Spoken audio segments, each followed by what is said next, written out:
is my former teammates and former Super Bowl winning safety, Benard Pollard. Benard, it's always great talking to you, man. How you been? D, what's up, man? How you doing, brother?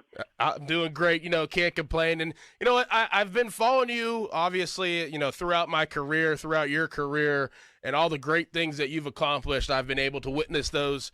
But now that you're in your other side of your career, you're retired from football, but you're into something else now. And you seem to be really invested into it. And you seem to found another passion for iRacing in NASCAR. You got to take me through that. What got you started into this area of things?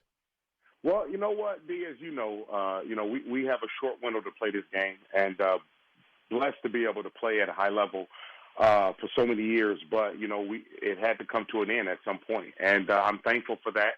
But I look at, life after football. Life after football for me, for so many years, I thought my gift was football. My talent was football, and I had to learn that. And that's what's tough for a lot of players when they exit the NFL, if they play a bunch of years or if they play a couple of years. They don't know life after football. They think football is all that it is. And I quickly found out, and my identity was never in football, but I had to understand that I had to there was something else that was needed to be done. And, so my passion, my passion, my love for the game, it has always been that way. But, I've been training DBs and linebackers, and that's my love. That's my gift, to be able to pour into these young men, to be able to help them with movement, understanding of the game. But it came to where I had a chance to just watch NASCAR. And at 35, 36 years old, I didn't know anything about NASCAR. Didn't know it, didn't understand it. At a young age, I was told black people didn't drive. I was told black people wasn't welcome. And I just remember an interview was on TV, and my wife was watching TV, and I came by and watched it. And I was just like, you know what? I want to give this sport a try. I want to learn this sport, these drivers, these fans, and see if everything else that's been said to me was true.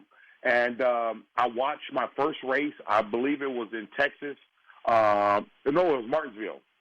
And it was amazing just to be able to see the strategy, to be able to see just the teamwork, to be able to see just the craft from the men and the women. And then their craft is their hands and what they're able to do, their skill set, but then they're relying on a machine. And that blew my mind, simply because and understand, as we play the game of football, we all can take a football and do certain things with it. We run routes. We understand positioning and leverage and how to hit people, where to hit them at, how to knock them out, and things of that nature. And just to be able to see this in the racing world was amazing to me. See, Benard, our producer, Bill Steinbach, he is an avid NASCAR viewer. He's been a fan forever.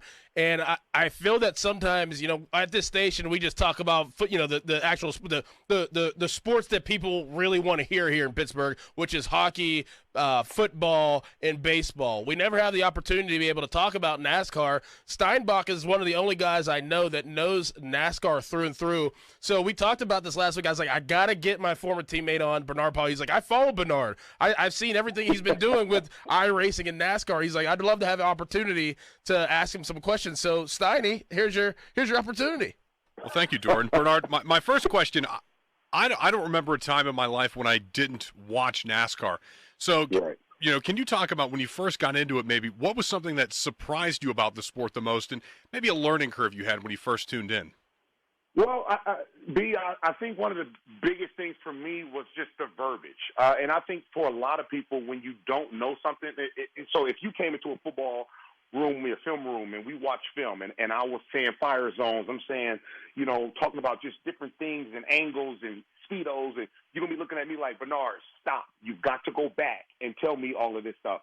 And so as I watched, I had to watch with the volume on because I wanted to learn from the analysts and from the people on the side or in the pit lane and from the crew chief to the spotters. I wanted to hear what that stuff meant. And so I took to Twitter with it all because I'm like, okay, what does all of this mean? Like, tell me this. Tell me, about the 5 lug nuts. Tell me about the gun that where they were taking the lug nuts off.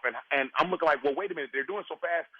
Where are those nuts at? Like people tell me they're in the gun and all this other stuff. Or they're bolted on the tires. And I mean, it was amazing learning that part of it because I simply just didn't understand.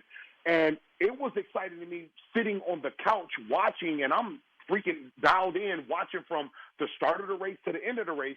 And it even blew my mind that much more when I went to an actual race. I was just like, yo, this is amazing. And I will speak loud for the sport. I've gotten a chance to invest in it and just my time, and oh man, it's awesome. We're speaking with former Super Bowl champion Benard Pollard. He's into iRacing and into NASCAR right now. Very passionate about it, as you hear. And Benard, you posted a video. I know it was like a couple months ago, and literally had tears in my eyes. I think I watched this video probably 58 times. It was you in the car in a NASCAR, and you were sitting in the passenger seat. And I guess you were taking a lap, and your facial expressions. Oh, they had me laughing so hard. What was that experience like, being in an actual NASCAR and taking a lap or taking a drive around?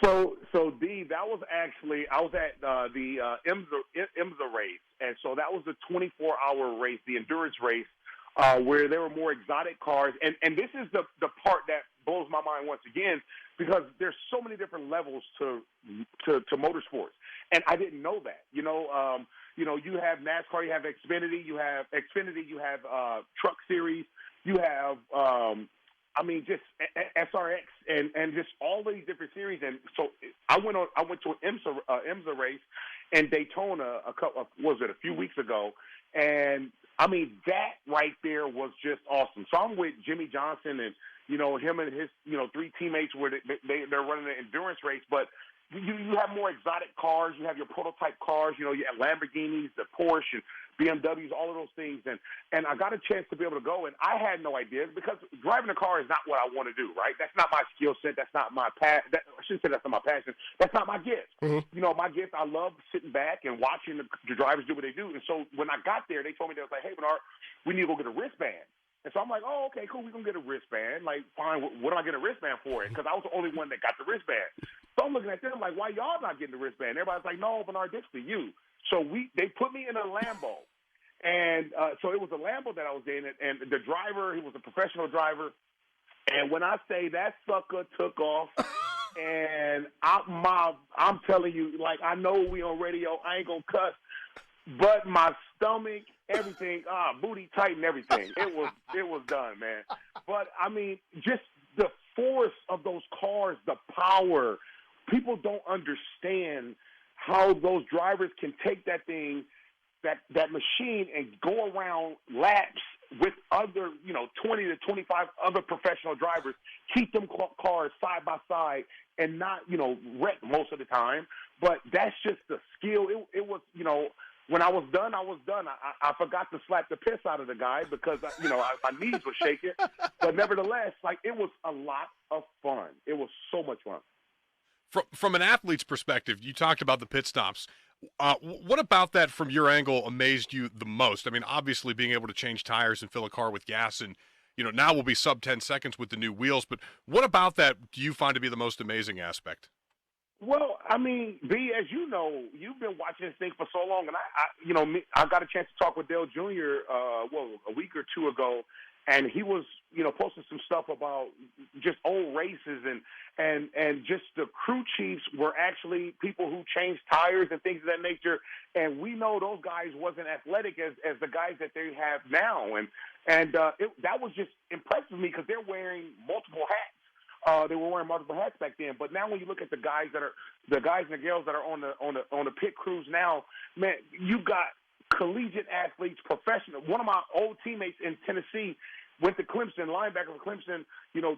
Tig, he's working for Trackhouse right now, but to see those dudes and those girls just get around the cars and everybody got their specific position and what they're supposed to do, their specific responsibility, it takes you back to football because, your linemen, your bigger guys, like they're the fuel guys. They carry the big tanks and, the guys, your jackmen, they usually play, They were like your halfbacks or your linebackers, and your wheelmen, like those more linebackers. So with these guys and girls, more guys that you can take them back to their football position, and it kind of tells you see what they were capable of doing, and just the technology behind everything. Oh my gosh, I was blown away just at that because they practice. I went to Hendricks in Charlotte and watched a practice session, and when I say it was just remarkable to watch them perfect their craft, and they do it. I mean, it's nailed on. I mean, oh my gosh, it was dead on, nails. Oh, it was awesome. We're talking with former Super Bowl champion Benard Pollard. Benard, what about iRacing? You're real big into that. I've actually never did that before. My buddy who lives in Charlotte, he does it every day. He follows you as well, and he's always telling me all kinds of different things of different races you do. How does iRacing work? Well, so after I learned about the sport, was watching it. I remember somebody said something to me. It was like, hey, Benard, you need to try this racing simulator. And I'm like, no, I'm good. I really don't want to try a racing game. He was like, no. It's not a game. You need to try this racing simulator. And so iRacing, is another aspect that just blew my mind because I get a chance to take what I've been watching, and I'm a student of the game. As I played the game of football, I love film. I love being able to take communication, take what we worked on and just put it, apply it in games and things of that nature. So when I watch certain drivers and I see what they're doing and, I'm able to take that to the track, on my simulator. And the fun part for me is you're actually racing real people. You're never racing a computer or AI. You're always racing somebody. And so I actually just got off from racing Daytona, and so it's Daytona week. So you got wrecks and everything that's happening right now. My I rating has taken a hit. My all of it. So all of that, you level up with your license. You start with a rookie, then you go to a D, to a C, to a B, to an A, to a pro. I mean, it's so much fun for me. I love playing Madden franchises, and this was right in my ballpark, and I literally race every day in my sim. I'm actually getting another sim with triple monitors to be able to put it. I cleared my office out, so I got football stuff, racing stuff in my office. So I got, I didn't got into iRacing, I didn't got into diecast. It's so much with this sport. It's nuts, and I love it. Wow, that's unbelievable. Benard, I obviously you're very passionate about this, but you've always been passionate. I mean, myself, I've known you for, almost over a decade now. You're very passionate about everything you do, so it doesn't surprise me. But I know that you still pay attention to football. You pay attention to the game that you love, as you explained earlier. And you played with two guys, Ray Lewis and Ed Reed. You played next to Ed Reed. You were strong safety, Ed Reed free safety. There's a guy that went to my college, that went to the University of Pittsburgh, that just won a Super Bowl, named Aaron Donald.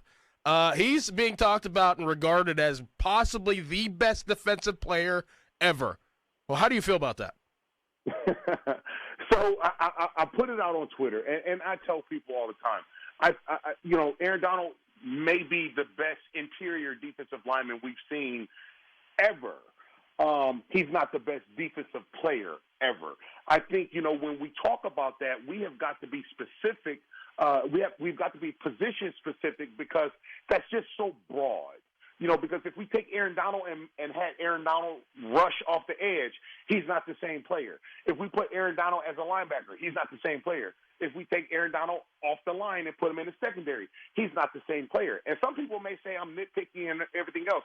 Well, I played this game. I understand this game. I played with a Hall of Famers, a lot of Hall of Famers. I played with a lot of really good players, and I've seen this game for a very long time.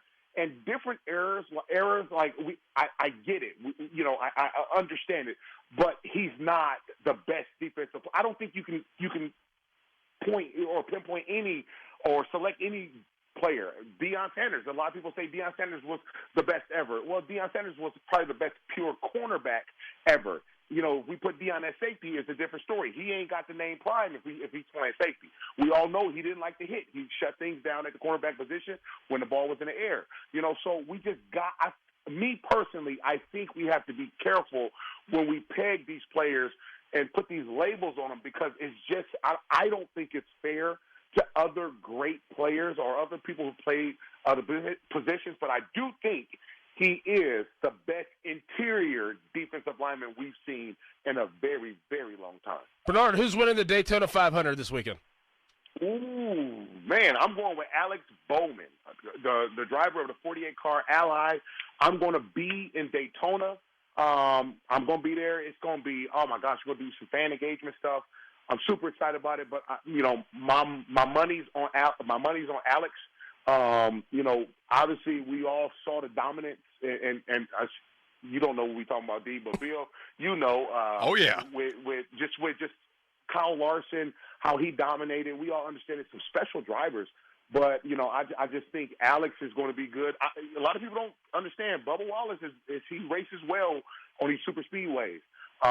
So I think he's in contention. Obviously, Kevin Harvick, all of them guys, but I'm putting my money on Alex. Benard, to hear your passion, to hear how excited you are about this and this new endeavor that you have, I'm very, very excited and happy for you. I'm going to tune in Sunday. I'm going to watch the Daytona 500 because you have inspired me to dive into this as well. But all in all, man, you have been a role model to me ever since I got into the league. I'm glad that we've created this friendship, and I really appreciate you taking the time out of your night to join the show, man. Hey, man, appreciate you. Hey, Bill, you need to slap him for him telling me that I inspired him to watch it when you've been there right around him trying to get him to do it. I've been working with Doran 4 years. I try. Bill's inspired to slap me now. I don't know. He's bigger than me. I might not take that risk. I appreciate it, Benard. All right. Steiny, how about that? That was big. How about that? How about how excited and how passionate he talks about the sport that you love? You said that you've been watching this forever, since you were young. And now you have a former athlete, not just a former athlete, a former Super Bowl champion who played at the highest level next to all these different athletes, all these different Hall of Famers, and now he is totally invested into the sport that you love the most. I mean, that had to have been just like an unbelievable experience right there for you. Very cool. Like I always say, if you watch a full race, I think you'll get it. And I think it's kind of like other sports. Once you devote the time to it, I think people understand it. How long is the race? What is it, 3 hours? Yeah, it depends. I mean, Sunday could be 3.5 hours. Just there's a little bit more pre-race stuff, and if there's a big accident, but you're looking generally 3, maybe 3.5 hours. So what am I looking for? So if I'm just going to sit in front of a screen for 3 hours and watch the laps? Well, there's that, and then the way they do it, basically, the race is kind of divided up into thirds with the stages. And then at the end of those, the top 10 drivers get points. So there's kind of building throughout the afternoon that they have an opportunity to earn points. The strategy there will be a lot of guys will try to say, hey, we'll play it safe, stay in the back, go for the race win. A lot of other drivers take the easy points throughout the afternoon with the stages themselves. So it's kind of that cat and mouse game.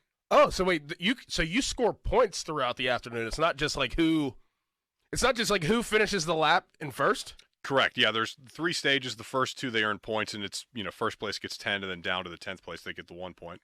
Wow. See, look at this. I'm already learning. I'm definitely gonna turn it on. Honestly, I didn't watch it, but you told me it might have been like 2 years ago about Kevin Harvick, and I don't know if it was the Daytona 500. It was a big race. I put money on Harvick and he won. I don't know if I ever told you that. No, I didn't know that. All because of you. You could even bet the stages if you won. Really? Yeah. There's a lot. You can bet that. You can bet what manufacturers finish where. There's a lot of options. Oh, here we go.